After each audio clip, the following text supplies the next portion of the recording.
Gênesis 6, do 9 em diante, o texto diz assim: esta é a história da família de Noé. Noé era um homem justo, íntegro entre o povo da sua época. Ele andava com Deus. Noé gerou 3 filhos, Sem, Cã e Jafé. Ora, a terra estava corrompida aos olhos de Deus e cheia de violência. Ao ver como a terra se corrompera, pois toda a humanidade havia corrompido a sua conduta, Deus disse a Noé: darei fim a todos os seres humanos, porque a terra encheu-se de violência por causa deles. Eu os destruirei com a terra. Você, porém, verso 14, você, porém, fará uma arca de madeira de cipestre, divide-a em compartimentos e revista de piche por dentro e por fora. Faça com 135 metros de comprimento, 22 metros e meio de largura, e 13 metros e meio de altura. Faça-lhe um teto com um vão de 45 centímetros entre o teto e o corpo da arca. Coloque uma porta lateral na arca e faça o andar superior, o médio e o inferior. Eis que vou trazer água sobre a terra, o dilúvio para destruir debaixo do céu toda criatura que tem fôlego de vida. Tudo que há na terra perecerá, mas com você estabelecerei a minha aliança. E você entrará na arca com seus filhos, sua mulher e as mulheres dos seus filhos. Faça entrar na arca um casal de cada um dos seres vivos, macho e fêmea, para conservá-los vivos com você. De cada espécie de ave, de cada espécie de animal grande, de cada espécie de animal pequeno que se move rente ao chão, virá um casal a você, para que sejam conservados vivos. E armazene todo tipo de alimento para que você e eles tenham mantimento. 22, para finalizar, Noé fez tudo exatamente como Deus lhe tinha ordenado. Amém? Até aqui, pode se assentar. Eu gostaria de, baseado nesse texto, falar sobre lições do dilúvio. Temos sempre coisas importantes para aprender na palavra de Deus, e que mesmo sendo histórias tão antigas, clássicas, que provavelmente você já leu, releu, ouviu pregações, sempre há preciosas lições para a nossa vida. Como nós bem afirmamos no começo, quando você vem para receber a palavra, Deus fala conosco, porque a palavra não volta vazia, e que você possa estar atento também para ouvir o que Deus tem para falar conosco. Quando nós olhamos para a história de Noé e esse período, fica claro a maldade no coração da humanidade.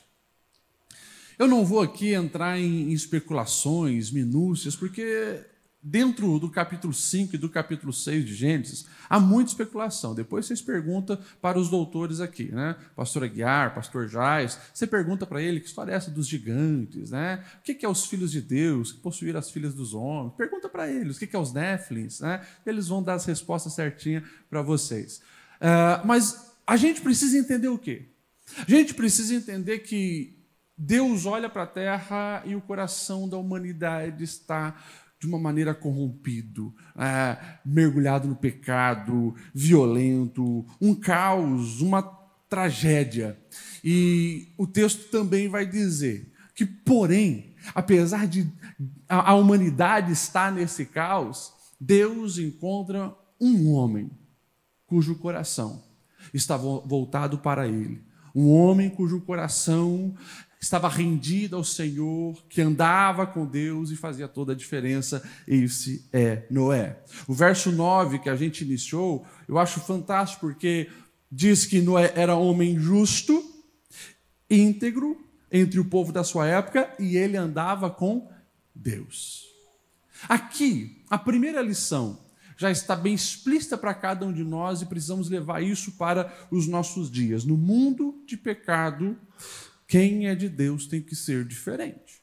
No mundo de pecado, quem é de Deus tem que ser diferente. Interessante, porque essa história e o texto de Gênesis vai revelar que Deus é um Deus que acompanha o o caminhar do ser humano. Deus está de olho em todos. E é claro que nós aí já estamos falando de um dos atributos do nosso Deus, a onipresença. Deus está presente em todos os lugares, acompanha todas as coisas, sabe todas as coisas, conhece o mais íntimo do coração de cada um dos bilhões de seres humanos que tem nessa terra. Deus está olhando, acompanhando a sua conduta, a sua maneira de portar, a sua maneira de falar, a sua maneira de olhar. Deus é um Deus que conhece a caminhada das pessoas. Os versos anteriores, do versos 5 a 8, vai dizer assim, que o Senhor viu que a perversidade do homem tinha aumentado na terra e que toda inclinação dos pensamentos do seu coração era sempre e somente para o mal. Um Deus que sonda corações e conhece a realidade de cada um dos seres humanos. Ou seja, Deus está vendo. Lá na frente, Salomão, ele vai dizer em Provérbios 15:3 que os olhos do Senhor estão em toda parte, observando atentamente os maus e os bons. Quando Deus olha para Blumenau, quando Deus olha, como dizem, né? A capital da cerveja. Quando Deus olha para o seu bairro, quando Deus olha para a tua rua, para a empresa, Ele está encontrando em você alguém bom no meio do caos, no meio da desordem, no meio da violência, no meio da promiscuidade, no meio da imoralidade, no meio dos falares obscenos. Deus está encontrando alguém diferente. Nós precisamos entender que santidade sempre foi e é o estilo de vida que agrada a Deus. E isso não mudou, e isso não vai mudar.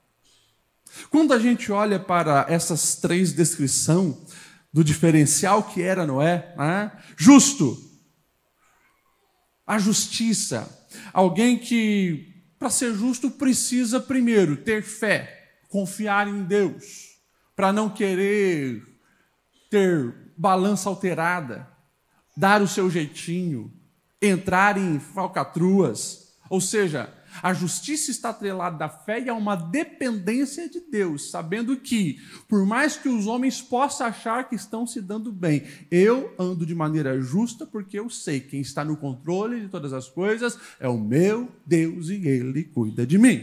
Noé era assim. Íntegro.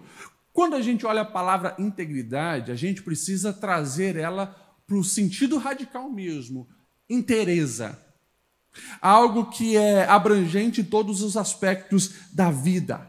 Ou seja, quando Deus olha para o ser humano, Ele não está procurando aqueles que, na igreja, eles parecem santos. Aqueles que, diante das autoridades, aquele que, quando vai conversar com o pastor da igreja, aquele que, quando está diante do seu chefe, ele é uma pessoa maravilhosa. Não. A integridade fala de uma conduta em todas as áreas da vida, uma conduta reta, uma conduta ilibada. Noé era assim. Que nos nossos dias também, quando o Senhor olhar para nós, possa encontrar isso. No trabalho, em casa, é na família, é na sociedade, é na faculdade, é na vizinhança, aonde você está, aonde você vai, você é uma pessoa que serve ao Senhor integramente. Ou seja, não é aquela questão de fragmentos, uma pessoa fragmentada. E quando a gente olha para a palavra de Deus, né, a gente vai ver que Jesus ele bate muito nessa questão.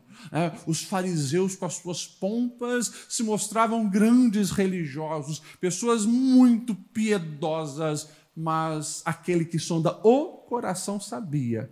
Honra com os lábios, mas o coração está longe de mim. Que nesse raio-x que Deus faz e continua a fazer, nós possamos ser encontrados pessoas íntegras e não fragmentadas. E depois, é claro, ele vai então dar a chave, o segredo para como que alguém consegue viver em integridade, como que alguém consegue caminhar em justiça. E ele diz, andava com Deus. Ou seja, aqui nós temos um privilégio de você ter intimidade com o Eterno. Aqui nós temos uma garantia de proteção, uma garantia de viver propósitos nobres, mas também uma responsabilidade de ser representante de Deus aqui na terra. E se eu perguntar aqui, quem quer caminhar com Deus, nós estamos numa igreja. É bem provável que 100% vai levantar a mão. Eu quero, pastor Lediel. Eu quero caminhar com Deus, eu quero conhecer mais a Deus, eu quero. Mas nós precisamos entender que esse caminhar com Deus tem um preço a se pagar. Exige renúncias do pecado, exige viver essa integridade de vida e exige cumprir as responsabilidades de ser um representante de Deus nesta terra. Que nós possamos aprender essa primeira lição com o dilúvio. No mundo de pecado, quem é de Deus tem que ser diferente. Sempre foi assim, é assim e sempre será assim. Quando o profeta Malaquias, ele está falando justamente dessas diferenças entre pessoas que vivem uma vida de qualquer jeito e aqueles que procuram agradar a Deus, ele vai dizer, capítulo 3, verso 18, o seguinte: então vereis outra vez a diferença entre o justo e o ímpio, entre o que serve a Deus e o que não serve. Portanto, aplica isso na sua caminhada. Porque, como eu tenho falado, num mundo barulhento, sempre convidando você a viver um estilo de vida, nós precisamos ter cuidado para não achar que nesse tempo em que nós vivemos, né, como alguns gostam de dizer, mas o tempo de Noé é outro, agora é o tempo da graça. Então a gente vive a vida de qualquer jeito, mas isso não tem nada a ver com a graça, porque a graça transforma e nos leva a uma vida de santidade, e nos leva a querer ser parecido com Jesus. A graça verdadeira que nos alcança, nos transforma e nos projeta para caminhar de acordo com a vontade de Deus, e que isso seja parte da nossa vida. Amém? Depois o verso 17, 18 e lá depois o 22, então vai dizer que o Senhor falando para Noé sobre os planos dele: eu vou destruir a humanidade, porém a partir de você haverá um recomeço, haverá um restart. Eis que vou trazer água sobre a terra, o dilúvio, para destruir debaixo do céu toda criatura que tem fôlego de vida, tudo que há na terra perecerá. Verso 18, mas com você estabelecerei a minha aliança, e você entrará na arca com seus filhos, sua mulher e as mulheres do seu filho. E daí, o último que nós lemos foi o 22, Noé fez tudo exatamente como Deus lhe tinha ordenado. A segunda lição que nós podemos aprender do dilúvio é que a pessoa sábia, o sábio, é quem investe a sua vida em projetos que Deus estabeleceu. Ou seja, o sábio é aquele que investe a sua vida em projetos que Deus estabeleceu. Meus irmãos, sai um dia, quem sabe, na rua, fazendo uma enquete, perguntando para as pessoas que você encontra: na sua opinião, quem é sábio? Quem é uma pessoa sábia? E você vai ouvir infinitas respostas. Tá? O sábio é aquele que tem muito conhecimento, o sábio é aquele que fez bastante curso, o sábio é aquele que consegue ganhar dinheiro e administrar bem o seu dinheiro. Enfim, 1 milhão de respostas você vai encontrar, porque cada cabeça, como diz o ditado, uma sentença. Mas a Bíblia ela vai deixar claro o tempo inteiro que sábio é aquele que consegue alinhar a sua vida aos projetos de Deus. E que nós possamos olhar para a vida de Noé e entender isso. É claro que para compreender os projetos de Deus para cada um de nós, é necessário andar com Deus. E daí você vai ver que uma coisa vai se juntando à outra. Porque, de novo, se eu pergunto para todas as pessoas que têm fé nesse Deus ou creem no Deus, você quer viver os projetos de Deus? Sim, sim. Mas Deus já revelou os seus projetos para nós. E você vê na prática que as pessoas, na verdade, não procuram examinar as Escrituras, aprender das Escrituras para, de fato, viver os projetos de Deus. É como que se... Como eu uso muito essa palavra, né? mágicas acontecessem e a vida fosse transformada no estalar de dedos. Mas para viver os projetos de Deus é necessário andar com Deus. E quando eu falo em andar com Deus, você precisa conhecer a palavra, você precisa estar em oração, você precisa se livrar dos embaraços dessa vida e se apegar todos os dias a Deus. No mundo corrompido, eu não sei se eu posso usar a expressão, né, que naquele tempo era pior do que é hoje. Né? É complicado a gente querer fazer esse tipo de afirmação. Por mais que o texto vai deixar bem claro, né, que o nível de imoralidade e violência era absurdo. Então você pode imaginar, né, uma terra sem lei era mais ou menos o tempo de Noé, a ponto de enojar a Deus e mandar então vir o dilúvio. Mas nos nossos dias não é diferente. Agora, você percebe que não é um contexto que determina o comportamento de alguém que se posiciona querendo caminhar com Deus? Porque quando eu abraço a luz, quando eu me envolvo com Deus, eu consigo superar as propostas tentadoras que estão ao meu redor e viver intensamente para Deus. Se Noé, num tempo caótico como aquele, conseguiu viver uma vida santa e alinhou os seus projetos de vida à vontade de Deus, nós, que temos já uma noção muito mais ampla dos planos de Deus através de Jesus, o perdão dos pecados na cruz, o Espírito Santo nos convencendo, nos instigando, nos chamando para o caminho, nós também conseguimos. Mas é preciso caminhar com Deus. E claro, a partir do momento que você caminha com Deus, você encontra força para também obedecê-lo. Porque o andar com Deus fala de ouvir o Senhor. O andar com Deus fala de amar o Senhor. E como o tempo inteiro Jesus vai ressaltar isso de uma maneira intensa, olha, se vocês me amam, obedeçam os meus ensinamentos, porque o tempo inteiro a palavra de Deus vai nos mostrar isso, que o amor ao Senhor é manifestado através da obediência. E aqui Noé, então, ele decide obedecer. Quando Deus coloca esse projeto para Noé, ele já tinha passado ali dos 500 anos de vida. Naquele tempo as pessoas viviam mais. Outro mistério que você pode perguntar para os doutores depois. Né? Uns 500 anos de vida mais ou menos tinha Noé. Já tinha os 3 filhos e Deus então se manifesta dizendo aquilo que a gente leu. Vai vir um dilúvio, a terra será destruída, mas a partir de você haverá um restart. Começa a construir essa arca. Deus entrega o projeto com todas as dimensões, quantos andares devia ter, o que ele deveria fazer, que tipo de madeira usar, vai betumar por fora, vai betumar por dentro, enfim. Né? Constrói a porta do lado, constrói uma janelinha lá em cima. Deus deu toda a estratégia, está ali, para ele começar. E ele começou. Você imagine a conversa de Noé com a sua esposa, né? A partir de hoje mudou a rotina da nossa família. Deus nos deu um projeto diferenciado. Mas isso é projeto para bastante tempo. Talvez os filhos falaram, olha, as ajudas que a gente pode receber, 10 anos, 15 anos, 20 anos, enfim. O tempo foi passando e eles construíram. A construção da arca, você sabe quanto tempo demorou? Mais ou menos? 100 anos. 100 anos. Agora, vamos lá. É muito fácil nós lermos 2, 3 versículos que resumem 100 anos, um século. Agora, só quem está na pele de alguém que está construindo um negócio único, exclusivo, sem lógica, porque olha aquela região. Os especialistas chegam a dizer que não havia tido chuva na terra naquele período. O cara construindo uma barca enorme durante 100 anos.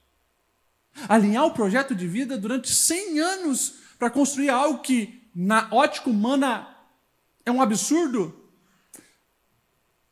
É preciso aprender, calar as outras vozes para ouvir a voz de Deus. Quem deseja alinhar o seu projeto de vida com o projeto de Deus, e essa é a pessoa sábia, você precisa desenvolver a habilidade de calar as outras vozes para ouvir a voz de Deus. Eu imagino que esse homem e a sua família sofreram muita, mas muita humilhação. Muita discriminação. Pagaram muito mico. Socialmente desprezados, chamados de loucos. Mas eles sabiam, se Deus falou, vai acontecer. Deus nos escolheu para isso. Deus nos escolheu para esse grande projeto. E nós vamos fazer. Traga agora um pouquinho para a sua realidade. Na sociedade que nós vivemos, parece que cada vez mais é loucura alguém seguir o método de Deus. Está aqui. Entregou para mim e para você um mapa. Começa a construir. Gasta a sua vida nisso aqui. E daí alguém vai dizer, você é louco, cara.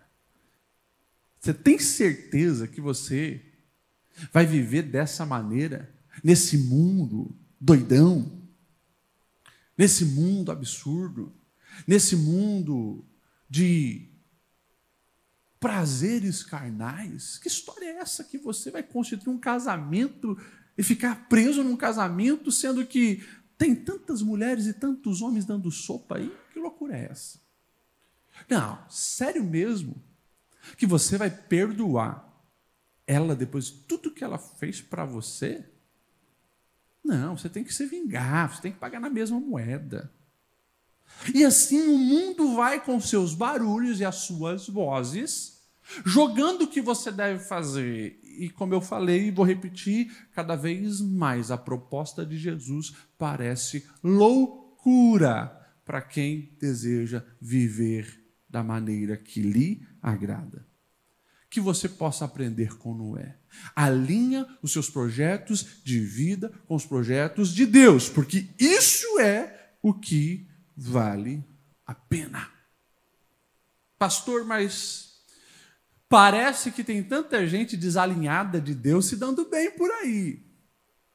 Uma hora a conta chega.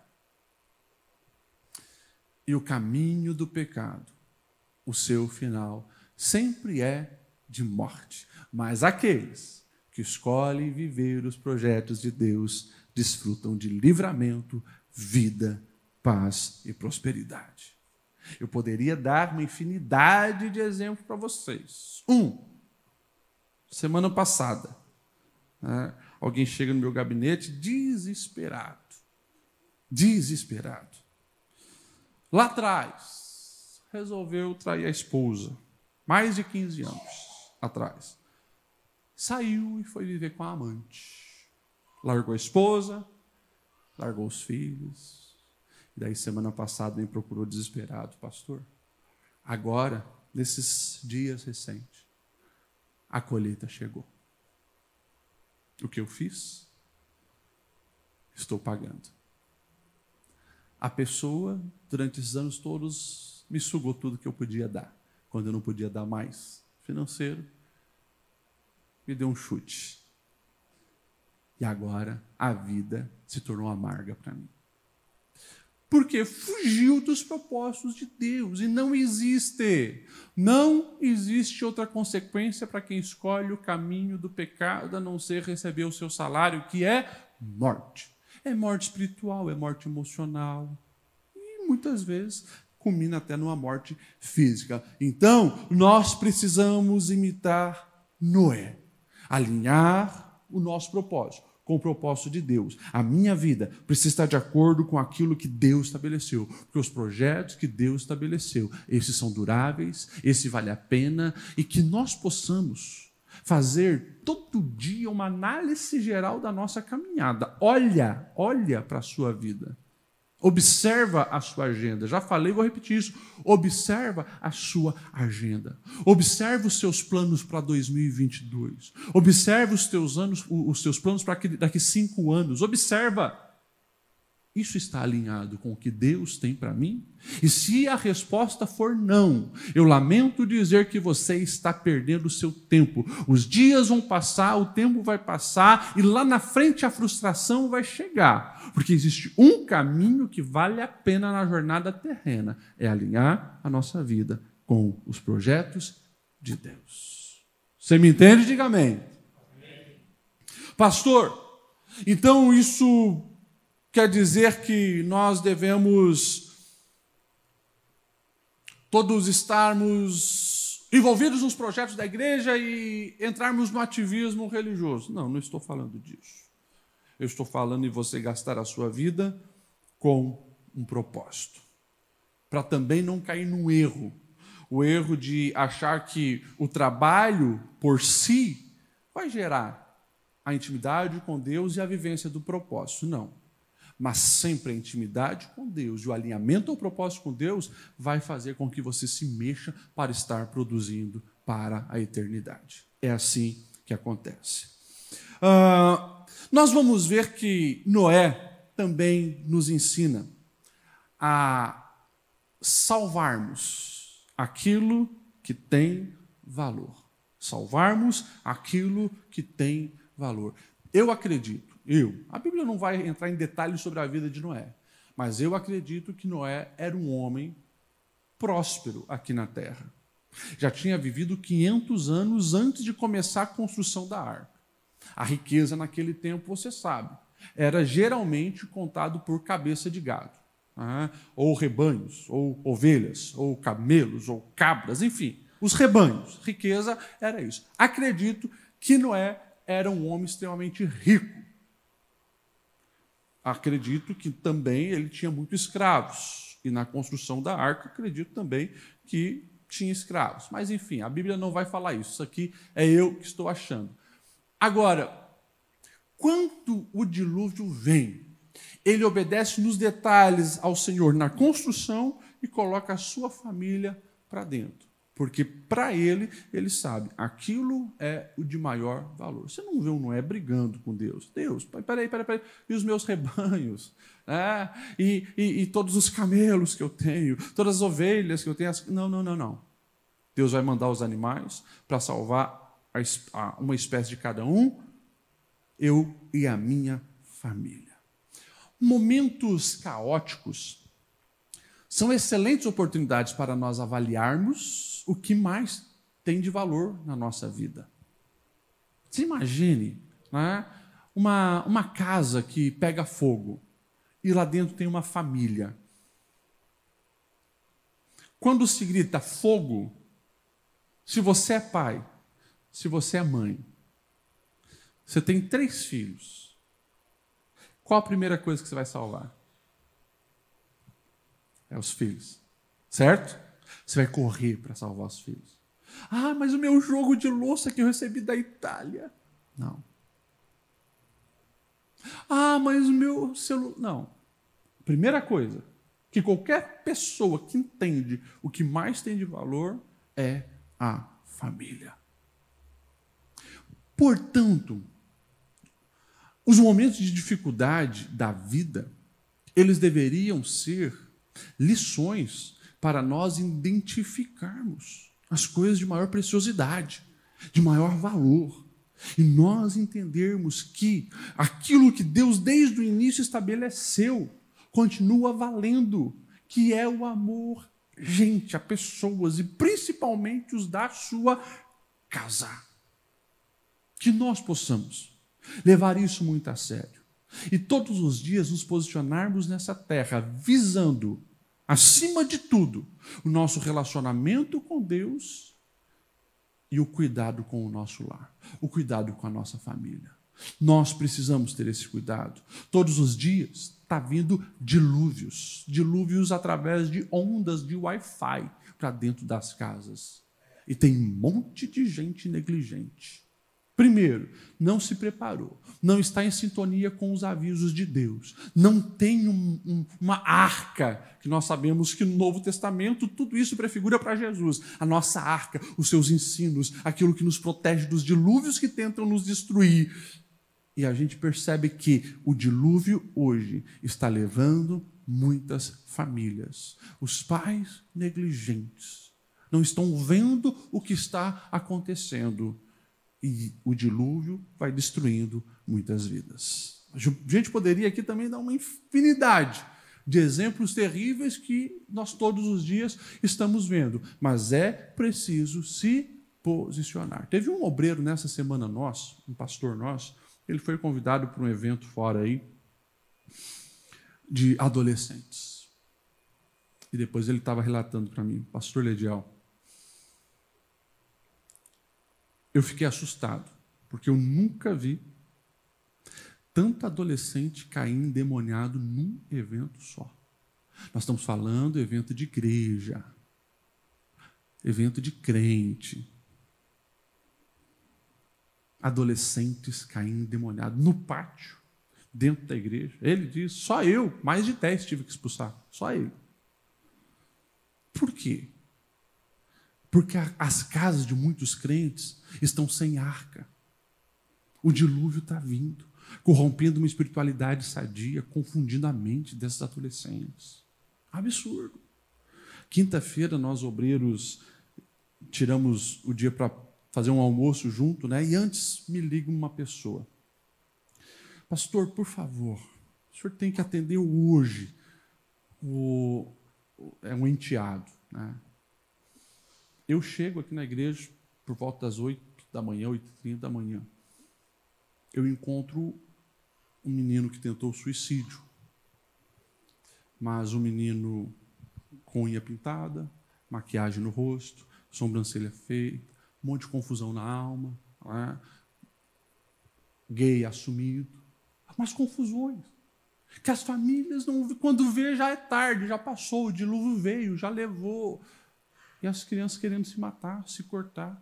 Todo dia eu converso com um pastor que não sabe mais o que fazer, porque as escolas estão pedindo, porque os adolescentes estão se cortando, e assim por diante. O que é isso, gente? O que é isso? Pessoas que não aprenderam a lição do dilúvio.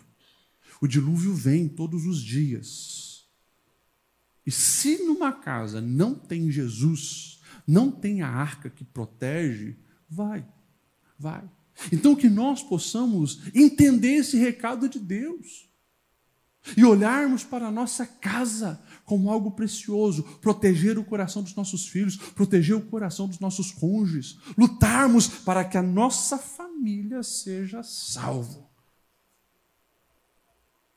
O que Deus tem para nós não deve terminar em nós. O que Deus tem para nós deve passar para as outras gerações.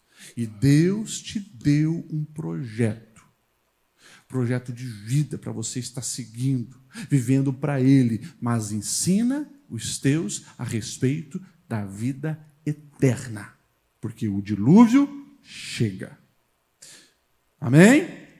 Um outro aprendizado com o dilúvio. Entenda que o desconforto de dentro é melhor que a morte lá do lado de fora. Como assim, pastor Ledial? Você sabe quanto tempo Noé fica dentro daquela arca? O texto vai dizer que são 40 dias de chuva, 40 noites de chuva, e depois que parou de chover e as comportas da terra foram abertas ali, cessou, 150 dias ainda dentro ali da arca para a água baixar. Até aquele processo de solta o corvo, solta a pomba de novo e tal, e eles saem da arca, deu mais ou menos um ano. Um pouquinho mais, talvez, de um ano, uns dias a mais do que um ano. Gente, já parou para pensar a realidade dessa arca por dentro? Que loucura. Os animais urinando, defecando lá dentro. Milhares de animais. Já parou para pensar nisso? Que loucura que era. O cheirão deve ser horrível naquele lugar. Tinha uma janelinha só lá em cima. Né? Que doideira. Agora, o desconforto de dentro é melhor que a morte de fora. A gente pode fazer duas aplicações para isso. Primeira, tem um teólogo chamado Werner Wiersbe que ele falava da igreja. É a igreja. Gente imperfeita fazendo parte do corpo de Cristo e sempre vai ter uma intriguinha ali. É verdade. Mas que a gente possa suportar os irmãos, como Paulo vai dizer. Suportar, às vezes, as picuinhas, as briguinhas, a falta de entendimento que às vezes tem. Pastor, mas por que tem? Porque a gente é gente. E a gente não é perfeito. Eu fico, às vezes, olhando para a palavra. Se um Paulo e um Barnabé se pegaram no pau e brigaram, imagine nós, que estamos bem longe do nível de Paulo e Barnabé, não é verdade? Pois é. Mas, gente, a igreja continua sendo igreja. A igreja continua sendo o corpo de Cristo. A igreja é a noiva do Cordeiro. Nós somos a igreja militante. Um dia seremos a igreja triunfante. Enquanto nós estamos aí na trajetória terrena, suporta. Não saia da igreja por coisa boba. Não pule para fora da arca porque sentiu um cheiro que não gostou. Você imagine, gente. Eu fico imaginando, pastor Aguiar, só pelos casos de família que a gente atende. Você imagina, dentro da arca. Gente do céu. As 3 noras com a sogra lá. Ô, glória. Você já imaginou, gente? Cada um tendo as suas responsabilidades, um esquece e tal. Só quem trabalha em família sabe que, olha, às vezes o bicho pega lá. Pois é assim. Mas tem que suportar. Então, com a igreja se suporta. E a segunda aplicação que eu gostaria de fazer é a família. Suporta. Nenhuma família é perfeita. Nenhuma família é perfeita. O seu marido não é perfeito, a sua esposa não é perfeita, os seus filhos são perfeitos. Você não é perfeito. E quem não aprende a tolerar, a engolir alguns sapos, corre o risco de estar pulando da arca, achando que vai encontrar coisas maravilhosas lá fora, mas lá fora é morte. Lá fora é morte. Não abandone a sua família. Suporta ali. É melhor o desconforto de dentro do que a morte de fora. Quem entendeu, dá um amém. Glória a Deus. O que mais, pastor Ledial, que a gente pode aprender com essa história? Precisamos entender e aprender que há propósito pós-dilúvio. Porque dilúvio se fala daquilo que vem para destruir. E que a gente precisa estar protegido, guardado. É isso aí. Mas nós também precisamos entender que a clausura de uma arca não é o propósito final. Nem para nós, nem para nossa família. Se tem os momentos ali de nos protegermos, nós também precisamos entender que os projetos e os planos de Deus continuam. E novas fases vão continuar, vão surgir, situações ruins vão passar e assim por diante. Eu conversava hoje ainda com uma pessoa que está vivendo um dilúvio do luto. Pastor, eu perdi alguém que eu amo, eu perdi alguém que era próximo. E agora? Viva o luto, chora sim, faz parte, a saudade vai bater.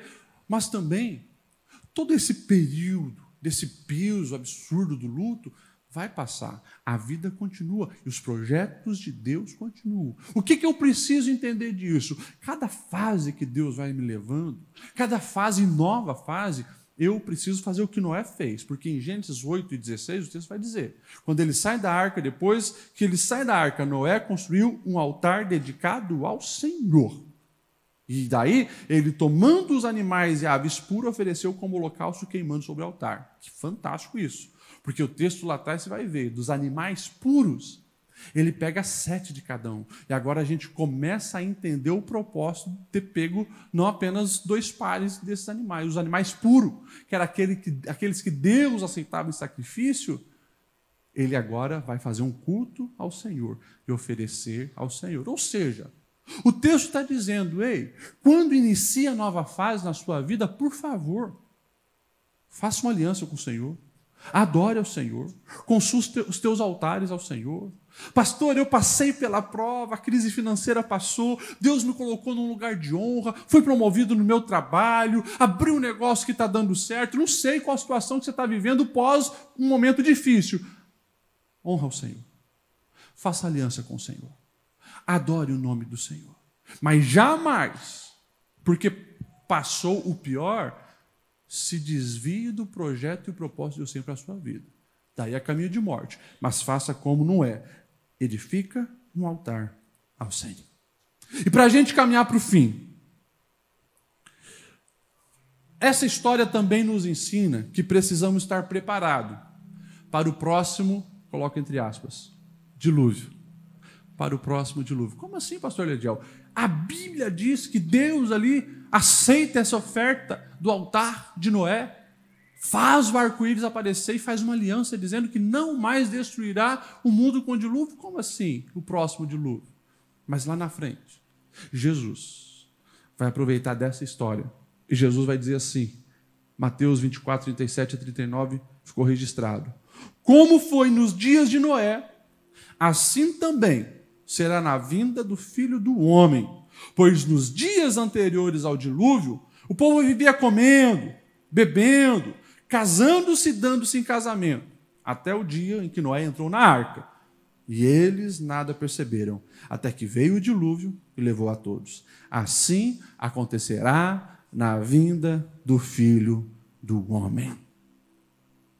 Você está preparado para a vinda do Senhor? Nós precisamos estar preparados. Não, mas eu já ouço isso desde quando eu era criança e a vida continua. Pois é, Jesus já havia avisado. As pessoas vão fingir que não tem nada de novo acontecendo. A vida continua, tudo normal. Mas vai ser de uma maneira inesperada. Para aqueles que não estão preparados, surpresa.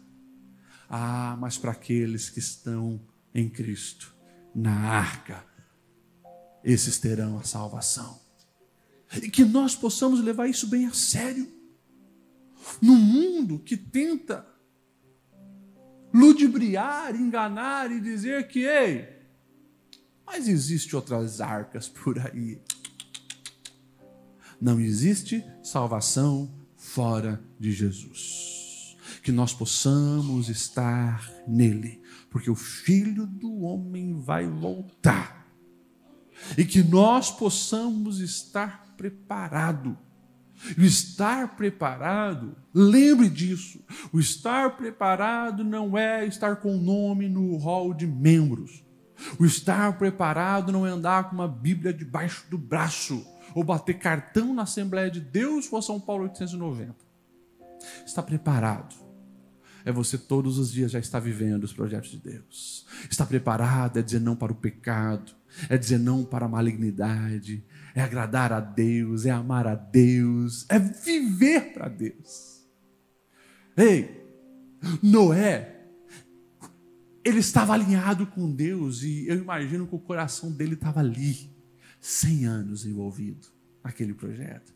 E quando Deus diz, entra, o dilúvio vai vir, a convicção já estava na alma, porque não foram 100 horas, foram 100 anos entregue para aquela causa.